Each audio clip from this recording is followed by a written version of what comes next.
Hello friends, आज हम इस वीडियो में महेश कुमार वनवाल की एनसीईआरटी पर आधारित सामान्य अध्ययन बुक जो 16वीं सीरीज के नाम से आई है, उस किताब से हम भारतीय अर्थव्यवस्था अध्याय 12 कृषि एवं संबंध क्षेत्र से संबंधित मोस्ट इम्पोर्टेंट प्रश्नों को डिस्कस करेंगे।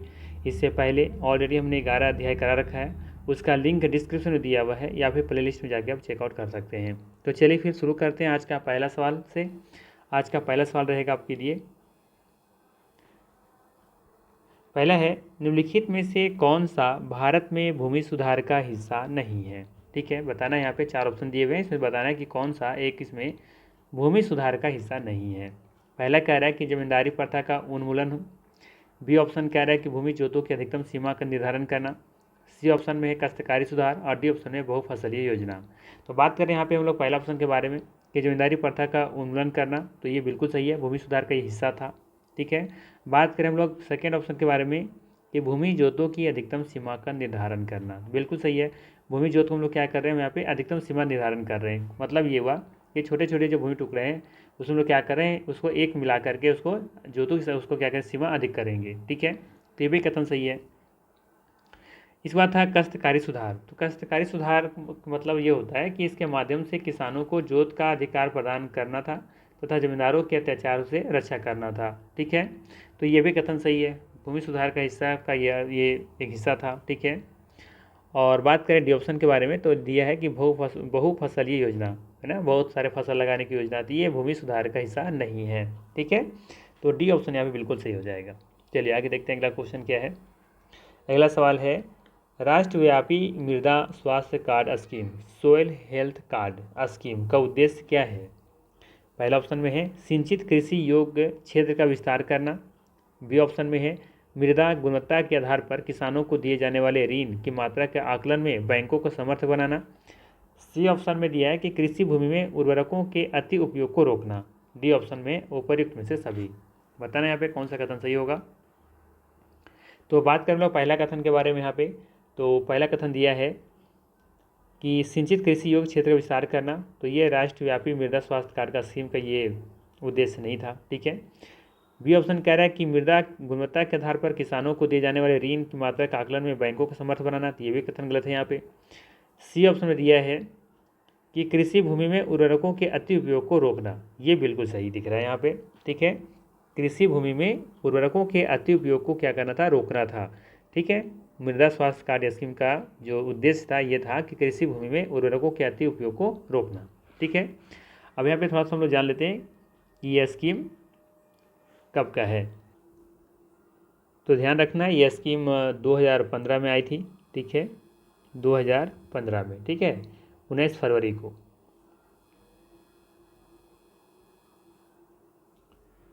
तो ध्यान रखिएगा, ये पूछा जा सकता है कि मृदा स्वास्थ्य कार्ड जो स्कीम कब लॉन्च की गई थी, तो 19 फरवरी 2015 को। ठीक है, चलिए अगला क्वेश्चन देखते हैं।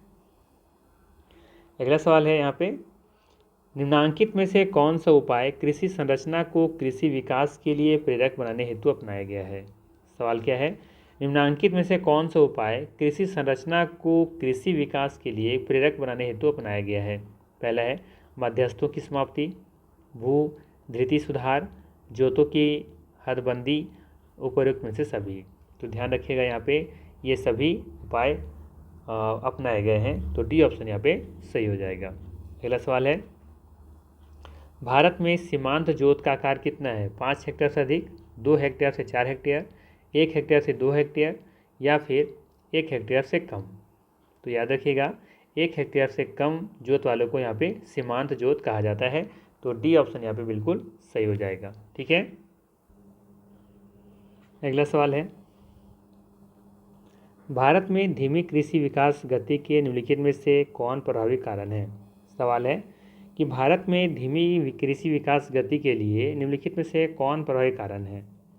क्या कारण है कि भारत में कृषि जो विकास है उसकी जो गति है वो धीमी है। ग्रामीण निर्धनता, शहरी निर्धनता, कुशल श्रमिक, शहर से गांवों की ओर पलायन। तो यहाँ पे देखा जाए सबसे जो बेस्ट ऑप्शन दिख रहा है वो दिख रहा है पहला ऑप्शन, ग्रामीण निर्धनता। ग्रामीण निर्धनता देखेंगे कि भारत में धीमी कृषि विकास गति के लिए प्रभावी कारण है। ठीक है, अगला सवाल है, भारत की काली मिट्टी उत्पादन के लिए बहुत उपयुक्त होती है, किसके लिए। तो काली मिट्टी कपास के लिए होती है, सिंपल सा क्वेश्चन है, रटा रटाया क्वेश्चन है सभी के लिए, तो ये आंसर हो जाएगा इसका बी ऑप्शन। अगला सवाल है कि भारत में फसलों की बुआई के अंतर्गत शुद्ध क्षेत्रफल लगभग है, कितना है? तो यहाँ पे ध्यान रखना है कि 14 करोड़ हेक्टेयर के आसपास है, तो यहाँ पे जो सही आंसर हो जाएगा वो होगा सी ऑप्शन, 14 करोड़ हेक्टेयर। अगला सवाल, कृषि उत्पादन में काष्ठ के हल्लों के स्थान पर इस्पात के हल्लों का उपयोग निम्नलिखित में से किसका उदाहरण है? श्रम बढ़ाने वाली प्रौद्योगिकी, टेक्नोलॉजिकल प्रगति, पूंजी बढ़ाने वाली प्रौद्योगिकीय प्रगति, पूंजी घटाने वाली प्रौद्योगिकीय प्रगति, या फिर उपर्युक्त में से कोई नहीं। ये भी आसान सा सवाल है, क्या हो जाएगा यहाँ पे? बी ऑप्शन, पूंजी बढ़ाने वाली प्रौद्योगिकीय प्रगति, है ना।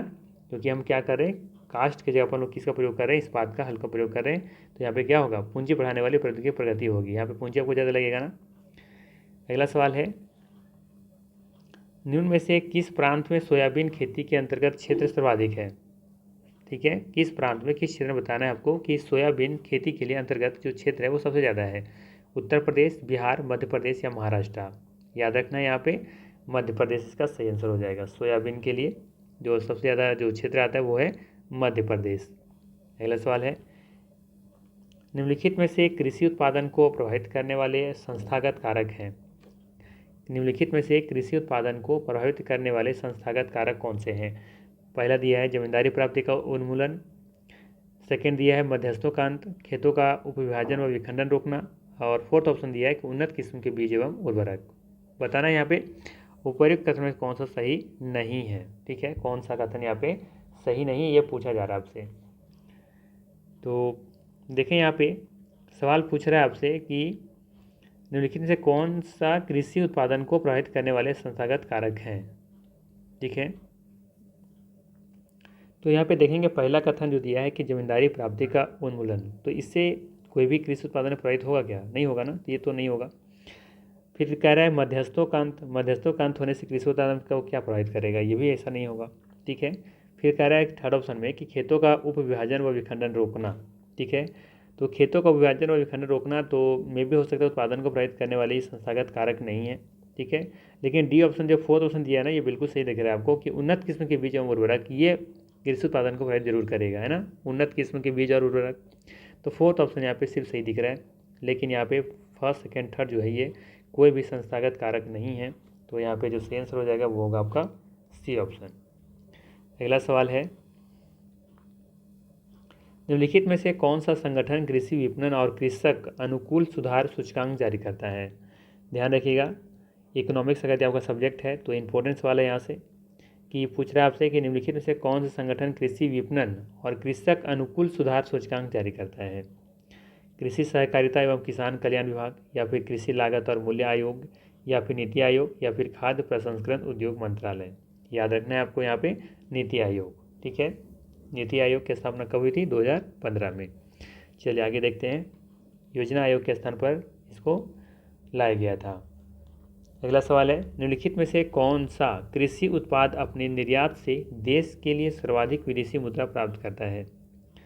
सवाल पूछा जा रहा है आपसे कि निम्नलिखित में से कौन सा कृषि उत्पाद अपने निर्यात से देश के लिए सर्वाधिक विदेशी मुद्रा प्राप्त करता है, अर्थात हम कौन सा चीज़ है, कौन सा प्रोडक्ट है जो हम निर्यात करते हैं जिससे हमें सबसे ज़्यादा विदेशी मुद्रा हमें प्राप्त होता है? कहवा, चावल, कच्ची कपास या चाय? तो याद रखना है चावल इसका सही आंसर होगा। ठीक है, चाय से हमें सबसे ज़्यादा विदेशी मुद्रा प्राप्त होता है निर्यात करने से, राइट। चलिए आगे देखते हैं, अगला सवाल 13 नंबर ले लेते हैं हम लोग। सवाल है यहाँ पे, भारत में राष्ट्रीय खाद्यान्न सुरक्षा प्राप्त कर ली है परंतु पारिवारिक सुरक्षा नहीं प्राप्त की है, निम्न कथन से हम क्या समझते हैं? सवाल सिंपल सा है, कॉन्सेप्ट बेसिस है कि भारत ने राष्ट्रीय खाद्यान्न सुरक्षा प्राप्त तो कर ली है, लेकिन देखेंगे कि पारिवारिक सुरक्षा नहीं प्राप्त की है अभी तक। इस कथन से क्या समझते हैं आप, ये आपको बताना है। ठीक है, तो पहला कह रहा है कि प्रत्येक परिवार को अंतःस्थ यानी कि बफर स्टॉक उपलब्ध नहीं है। बी कह रहा है कि खाद्यान्न उत्पादन वृद्धि दर्शाता है परंतु प्रति व्यक्ति उपलब्धता घटी है। गरीबी रेखा से नीचे के व्यक्तियों की संख्या बढ़ी है। और डी कह रहा है कि खाद्यान्न स्टॉक पर्याप्त है परंतु सभी परिवारों को उसे प्राप्त करने का सामर्थ्य नहीं है। क्या लग रहा है यहाँ पे क्या सही आंसर होना चाहिए? तो यहाँ पे डी ऑप्शन देखेंगे जो बेस्ट दिख रहा है इसका अर्थ ये होता है कि भारत में राष्ट्रीय खाद्यान्न सुरक्षा प्राप्त तो कर ली है, लेकिन देखेंगे कि पारिवारिक सुरक्षा नहीं प्राप्त की। इसका अर्थ ये हुआ कि खाद्यान्न स्टॉक पर्याप्त है, खाद्यान्न स्टॉक पर्याप्त तो है, लेकिन देखेंगे कि सभी परिवारों को उसे प्राप्त करने का सामर्थ्य नहीं है।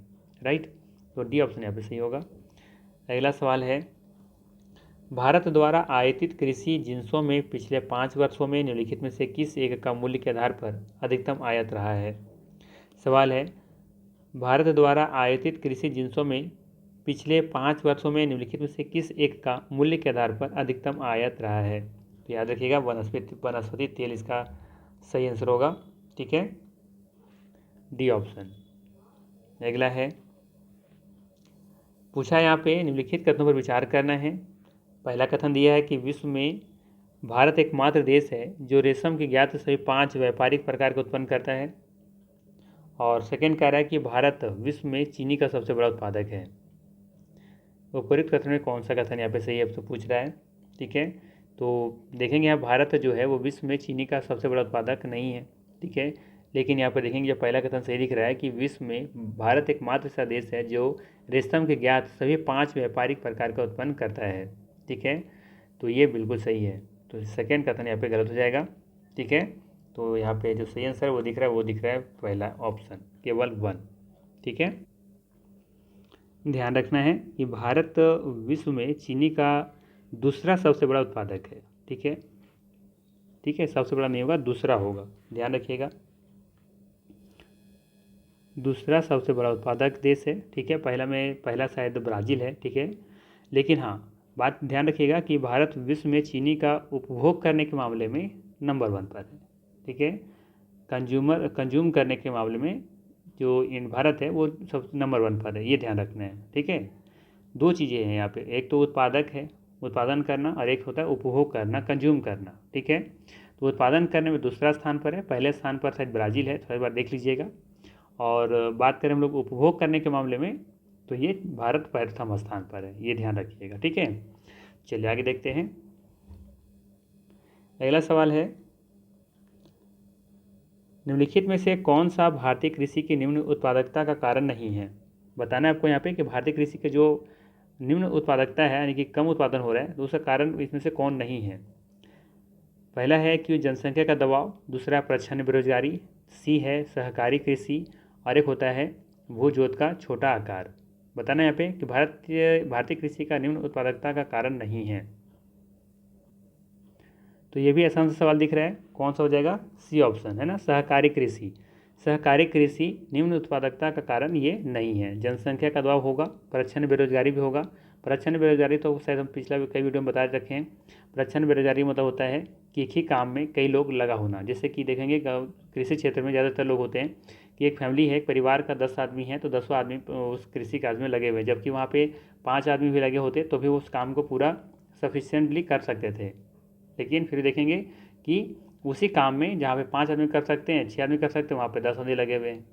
ठीक है, तो इसका मतलब क्या है कि वहाँ पे ज़रूरत से ज़्यादा लोग लगे हुए हैं, उसे क्या कहेंगे, प्रच्छन्न बेरोजगारी। ठीक है, अगला सवाल है, भारत में कृषि फिर से सुन लीजिएगा, भारत में कृषि आयकर लगाया जा सकता है।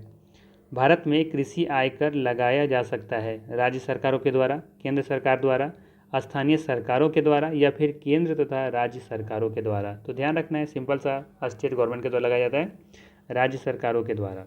अगला सवाल है, विशेष कृषि एवं ग्राम उद्योग योजना का मुख्य उद्देश्य क्या है। विशेष कृषि एवं ग्राम उद्योग योजना का मुख्य उद्देश्य क्या है। पहला दिया है कृषि निर्यात का संवर्धन, बी दिया है खाद्य फसलों की उत्पादकता बढ़ाना, सी दिया है तिलहन की खेती बढ़ाना, डी ऑप्शन दिया है दलहन की खेती का संवर्धन। तो इसका सही आंसर हो जाएगा पहला ऑप्शन, कृषि निर्यात का संवर्धन। ध्यान रखिएगा, विशेष कृषि एवं ग्राम उद्योग योजना का मुख्य उद्देश्य है कृषि निर्यात का संवर्धन करना। अगला सवाल 19 नंबर सवाल है, जमींदारी उन्मूलन कार्यक्रम का प्रारंभ किस राज्य में हुआ था। आसान सा सवाल है, जमींदारी उन्मूलन कार्यक्रम का जो प्रारंभ हुआ था वो पूछ रहा है किस राज्य से हुआ था, बिहार, बंगाल, महाराष्ट्र या उत्तर प्रदेश। याद रखना है यूपी से हुआ था। ठीक है, उत्तर प्रदेश से शुरू हुआ था ये। ठीक है, डी ऑप्शन सही है यहाँ पे, जमींदारी उन्मूलन कार्यक्रम उत्तर प्रदेश राज्य से शुरू हुआ था, ध्यान रखिएगा। और आसान सवाल ये भी है ब्लैक रिवोल्यूशन या फिर काली क्रांति संबंधित है, किससे संबंधित है? मत्स्य उत्पादन से, कोयला उत्पादन से, या फिर कच्चा तेल उत्पादन से, या फिर सरसों उत्पादन से। तो ध्यान रखिएगा, यहाँ पे सही आंसर हो जाएगा कच्चा तेल उत्पादन से। ठीक है, सी ऑप्शन यहाँ पे सही होगा। जबकि मत्स्य उत्पादन पूछता तो इसका आंसर होता नीली क्रांति। ठीक है, नीली क्रांति किससे संबंधित है? तो मत्स्य उत्पादन से संबंधित है। ठीक है, वहीं बात करें सरसों के बारे में, या अगर ये पूछता है यहाँ पे तिलहन के बारे में, तो ये पीली क्रांति से संबंधित होगा। ठीक है, चलिए आगे देखते हैं, अगला सवाल लेते हैं। भारतीय अर्थव्यवस्था में कृषि का महत्व उसके निम्नलिखित में से किस योगदान से जाना जाता है? भारतीय अर्थव्यवस्था में कृषि का महत्व उसके निम्नलिखित में से किस योगदान से जाना जाता है? पहला है राष्ट्रीय आय तथा रोजगार, बी में दिया है औद्योगिक विकास तथा अंतर्राष्ट्रीय व्यापार, सी में है खाद्यान्न आपूर्ति, डी में दिया है उपरोक्त में से सभी।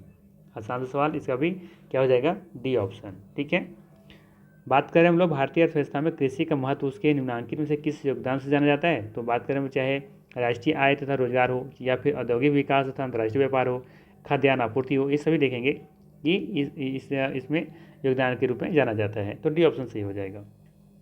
अगला है भारत में फसल बीमा योजना शुभारंभ हुआ था। भारत में फसल बीमा योजना का जो शुभारंभ हुआ था वो कब हुआ था? 45 में, 80 में, 85 में, या फिर 88 में?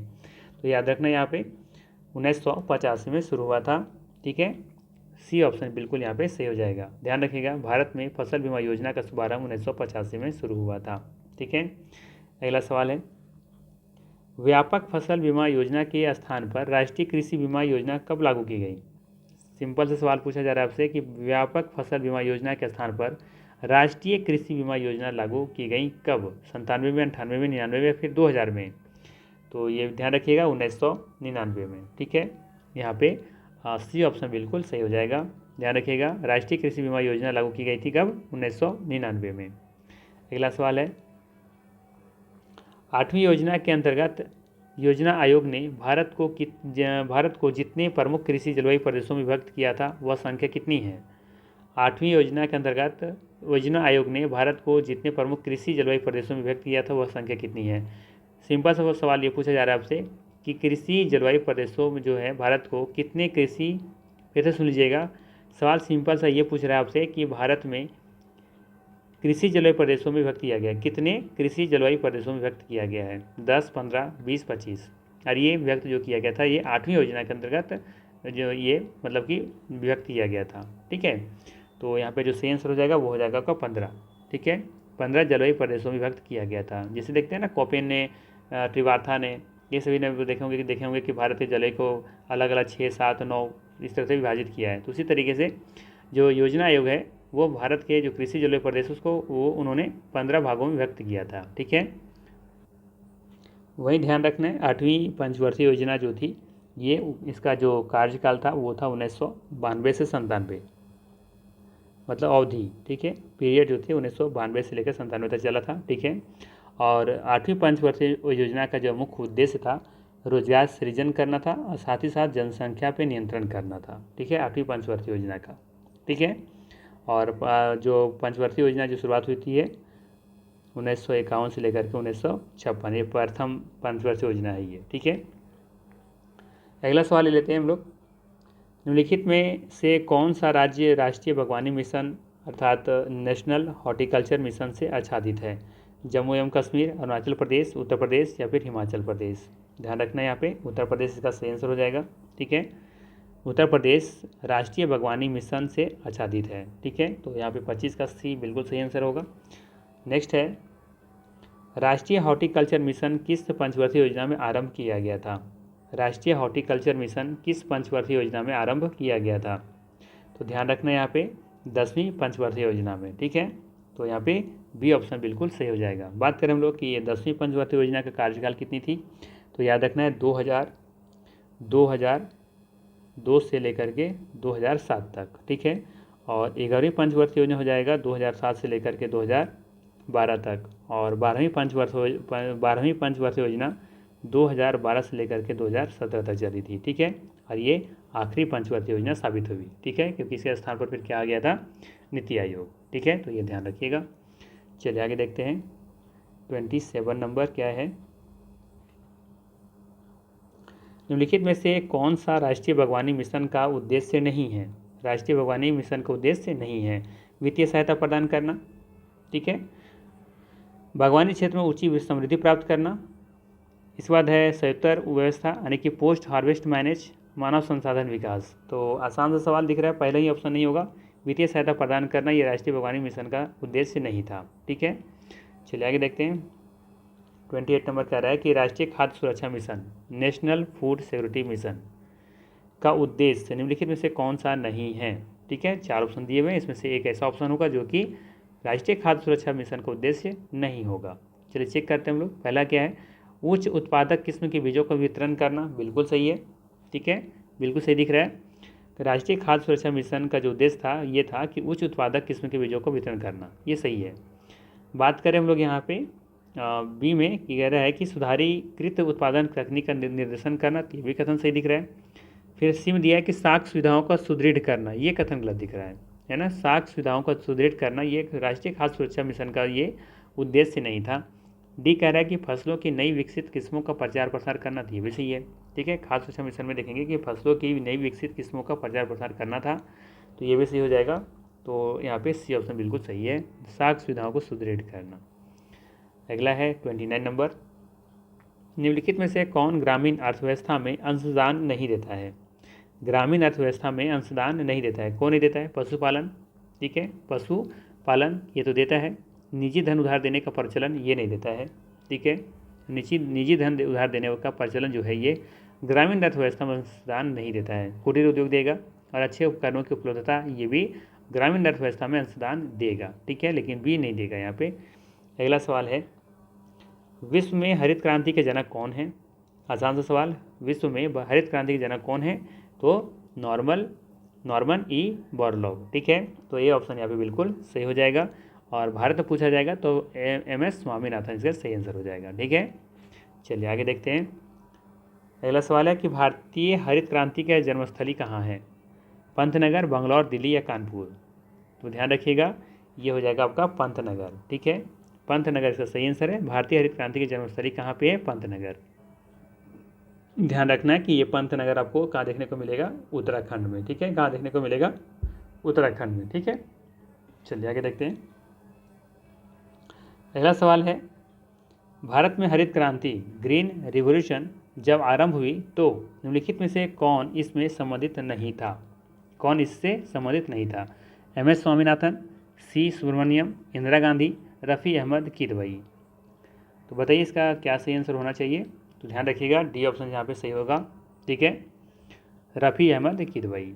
बाकी यहाँ पे देखेंगे कि MS स्वामीनाथन ये तो हरित क्रांति के जनक ही माने जाते हैं, ठीक है, C सुब्रमण्यम भी होगा, और इंदिरा गांधी उसमें देखेंगे उस सेशन में जब ये शुरुआत हुई थी 1966 के आसपास में, तो उस समय ये प्रधानमंत्री थी, ठीक है।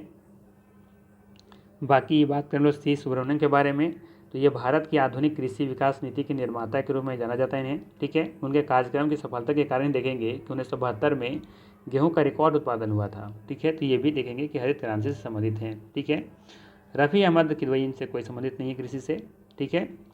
और वैसे एक्चुअल देखा जाए हरित क्रांति की शुरुआत हुई थी 1966 से माना जाता है, ठीक है, तो ध्यान रखिएगा यहाँ पे डी ऑप्शन सही होगा। अगला सवाल है, निम्न में से कौन सा एक 20वीं शताब्दी के 60वें दशक के अंतिम दौर की हरित क्रांति की प्रकृति का सबसे उचित वर्णन करता है? हरित सब्जियों का अत्यधिक खेती, गहन कृषि जिला कार्यक्रम, उच्च उपज किस्म कार्यक्रम, बीज उर्वरक जल तकनीकी? तो ध्यान रखिएगा यहाँ पे बीज उर्वरक जल तकनीकी, इस पर ध्यान दिया गया था, ठीक है, तो यहाँ पे डी ऑप्शन बिल्कुल सही हो जाएगा। अगला सवाल है 30, यहाँ पे आएंगे हम लोग 34 नंबर ना, हाँ 34 नंबर यहाँ पे होगा। चलिए यहाँ पे सवाल है कि सार्वजनिक वितरण प्रणाली पब्लिक डिस्ट्रीब्यूशन सिस्टम से वितरित अनाज पर कीमत बढ़ाने का उद्देश्य क्या है? किसानों को आकर्षक कीमत मिले, अनाज के उपयोग को नियंत्रित किया जा सके, इस योजना में निहित उत्पादन का भार कम हो सके, या फिर इस योजना से लाभ कमाना, ठीक है। तो यहाँ पे देखेंगे लाभ कमाना तो कोई उद्देश्य नहीं है यहाँ पे, ठीक है। सबसे इसका जो बेस्ट ऑप्शन दिख रहा है वो ये है कि इस योजना में निहित उत्पादन का भार कम हो सके, ठीक है, इस योजना में निहित उत्पादन का भार कम हो सके। यहाँ पे इसका देखेंगे कि सार्वजनिक वितरण प्रणाली से वितरित अनाज पर कीमत बढ़ाने का उद्देश्य क्या है? इस योजना में निहित उत्पादन का भार कम हो सके। अगला सवाल है ऑपरेशन फ्लड से, कि ऑपरेशन फ्लड का संबंध निम्नलिखित में से किससे है? बाढ़ को रोकना, दूध उत्पादन, असम के उग्रवादियों के विरुद्ध संघर्ष या फिर कर चोरी के खिलाफ छापा। तो ध्यान रखिएगा ऑपरेशन फ्लड ये दुग्ध उत्पादन से संबंधित है, तो यहाँ पे जो सही आंसर होगा वो होगा बी ऑप्शन। ठीक है, ध्यान रखना यहाँ पे ऑपरेशन फ्लड का जो जनक है वो उनका नाम है डॉक्टर वर्गीज कुरियन। ठीक है, डॉक्टर वर्गीज कुरियन से संबंधित है ये ऑपरेशन फ्लड। ठीक है, और इसकी शुरुआत जो है वो इसका ध्यान रखिएगा ऑपरेशन फ्लड का दूसरा नाम श्वेत क्रांति भी है। ठीक है, तो कन्फ्यूज नहीं करना है। और इसकी शुरुआत होती है 13 जनवरी 1970 से। ठीक है, चलिए आगे देखते हैं, अगला सवाल लेते हैं। हरित क्रांति से भारत के कौन से राज्य सर्वाधिक लाभान्वित हुए थे? ठीक है, बिहार, बंगाल और असम, राजस्थान, गुजरात और महाराष्ट्र, पंजाब, हरियाणा, पश्चिम उत्तर प्रदेश, तमिलनाडु, आंध्र प्रदेश और केरल। ध्यान रखिएगा पंजाब हरियाणा सबसे ज़्यादा इसमें लाभान्वित हुए थे, सबसे ज़्यादा इन्हीं को यहाँ पे देखेंगे उत्पादन सबसे ज़्यादा हुआ था। ठीक है, तो पंजाब, हरियाणा और पश्चिम उत्तर प्रदेश इसमें इसका सही आंसर होगा सी ऑप्शन। अगला है मौसम आधारित फसल बीमा योजना सर्वप्रथम लागू की गई थी।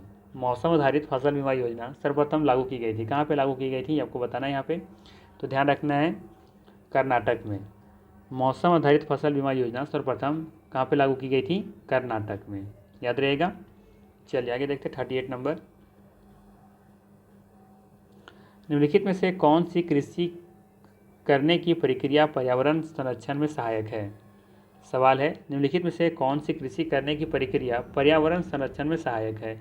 अधिक उपज वाली किस्म की खेती, ग्लास हाउस में पौधे उगाना, शिफ्टिंग खेती, जैविक खेती। सही आंसर हो जाएगा जैविक खेती, इसका सही आंसर होगा डी ऑप्शन।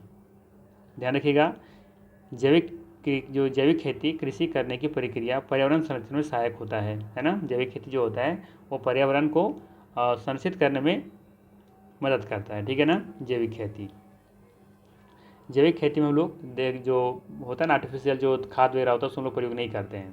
ठीक है, चलिए आगे देखते हैं।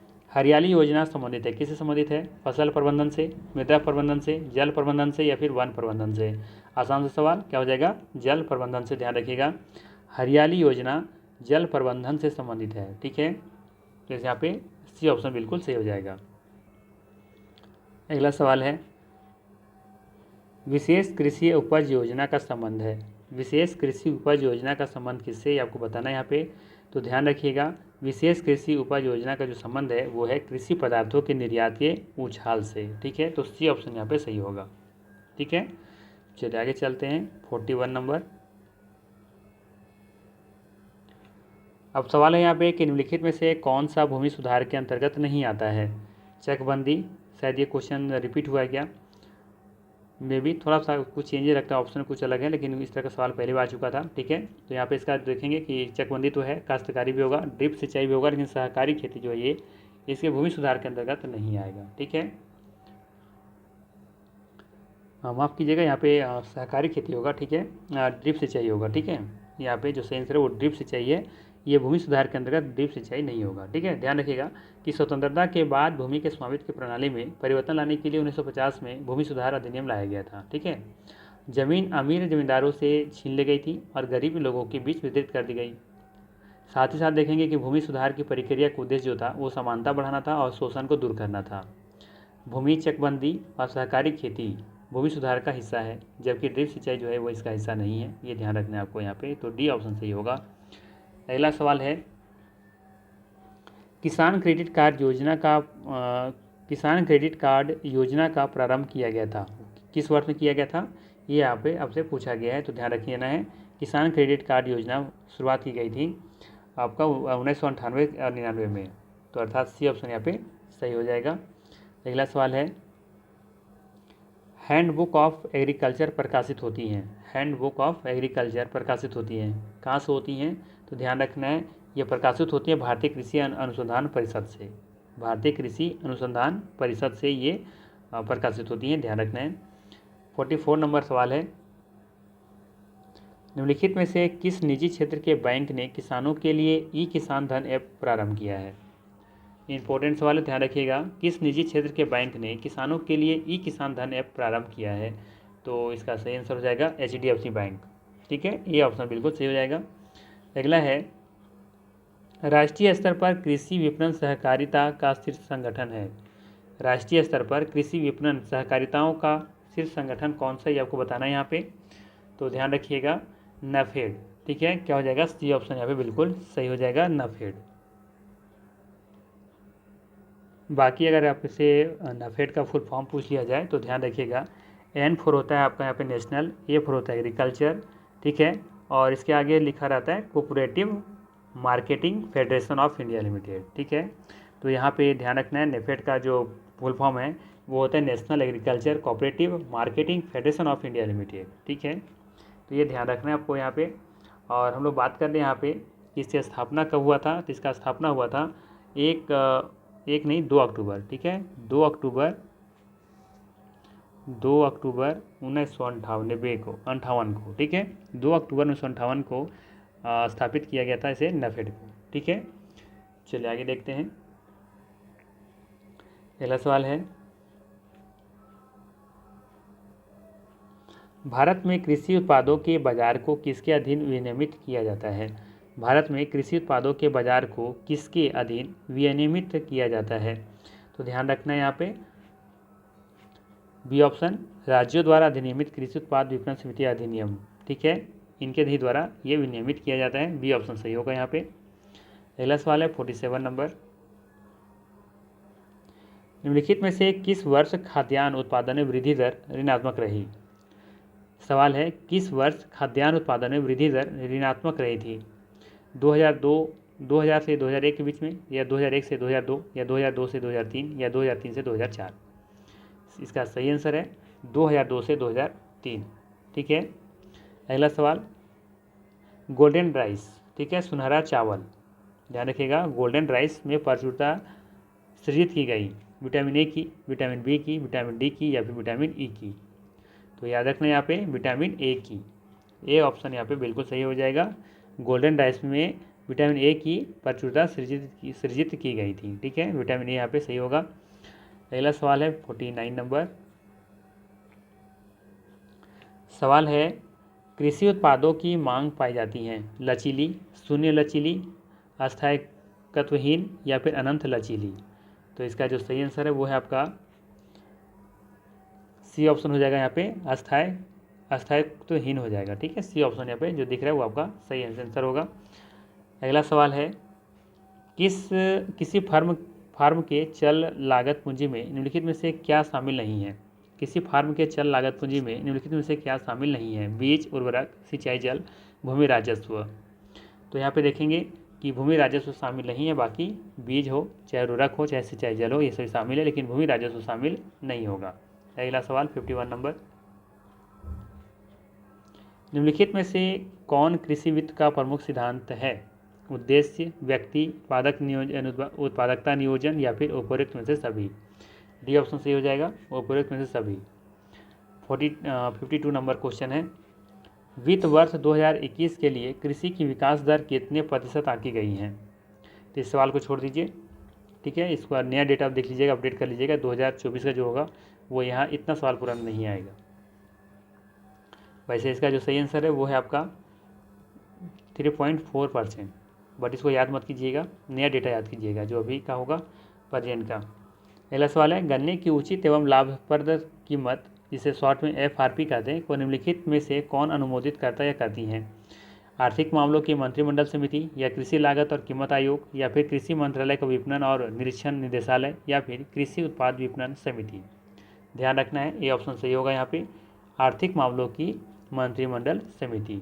गन्ने की उचित एवं लाभप्रद कीमत को निम्नलिखित में से कौन अनुमोदित करती है। तो आर्थिक मामलों की मंत्रिमंडल समिति। ठीक है ना, चलिए 54 नंबर है, भारतीय खाद्य निगम के लिए खाद्यान्नों की आर्थिक लागत में न्यूनतम समर्थन मूल्य और किसानों को भुगतान किए गए बोनस आदि कुछ है के साथ साथ और क्या शामिल है।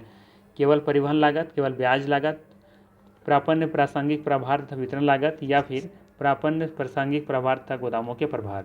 तो याद रखना है यहाँ पे प्रापण्य प्रासंगिक प्रभार तथा वितरण लागत, सी ऑप्शन यहाँ पे सही हो जाएगा। ये प्रापन जो है ना, इसका जो इंग्लिश वर्ड होता है वो होता है प्रोक्योरमेंट इंसिडेंटल इंसिडेंटल चार्जेज, ठीक है, प्रोक्योरमेंट इंसिडेंटल चार्जेज होता है, ध्यान रखिएगा। 55 नंबर है, भारत में न्यूनतम समर्थन मूल्य का निर्धारण कौन करता है? कृषि मंत्रालय, कृषि लागत व मूल्य आयोग, वित्त आयोग या फिर नाबार्ड? नाबार्ड यहाँ पे नहीं करता है, इसका कोई मतलब नहीं यहाँ पे। बी ऑप्शन है जो करता है, कृषि लागत व मूल्य आयोग ही जो है भारत में न्यूनतम समर्थन मूल्य लागत का निर्धारण करता है, ठीक है। और आज का अंतिम सवाल है, मूल्य जिस पर सरकार खाद्यान्न का क्रय करती है मूल्य जिस पर सरकार खाद्यान्न का क्रय करती है उसे क्या कहते हैं? परिसीमन मूल्य, बाजार मूल्य या फिर अधिप्राप्ति मूल्य या फिर न्यूनतम समर्थन मूल्य? तो ध्यान रखिएगा, सही आंसर हो जाएगा यहाँ पे आपका अधिप्राप्ति मूल्य। डी ऑप्शन यहाँ पे सही होगा, अधिप्राप्ति मूल्य। ध्यान रखना यहाँ पे कि न्यूनतम समर्थन मूल्य से एमएसपी कहते हैं, ठीक है, एमएसपी कहते हैं इसे, जबकि इसे पीपी कहते हैं। ये दोनों में अंतर है, ठीक है। ये जो न्यूनतम समर्थन मूल्य है या जो एमएसपी है, ये बुआई से पहले इसकी घोषणा की जाती है, इसका जो मूल्य तय किया जाता है उसे बुआई से पहले की जाती है, जबकि ये इसका जो रेट होता है ये बुआई के बाद, यानी कि फसल कटाने के बाद इसका रेट तय किया जाता है, ठीक है। तो ध्यान रखिएगा, दोनों में अंतर है, एक फसल बुआई से पहले और एक का है बाद का, तो ये बाद का है और ये पहले का है, ठीक है। तो इसका डी ऑप्शन सही होगा यहाँ पे। बाकी हम लोग मिलते हैं फिर नेक्स्ट वीडियो में। अगर वीडियो अच्छा लगा तो लाइक ज़रूर कीजिएगा, चैनल पर नए हैं तो सब्सक्राइब कर लीजिएगा, ठीक है। तो चलिए फिर मिलते हैं हम लोग नेक्स्ट वीडियो में। Thanks for watching.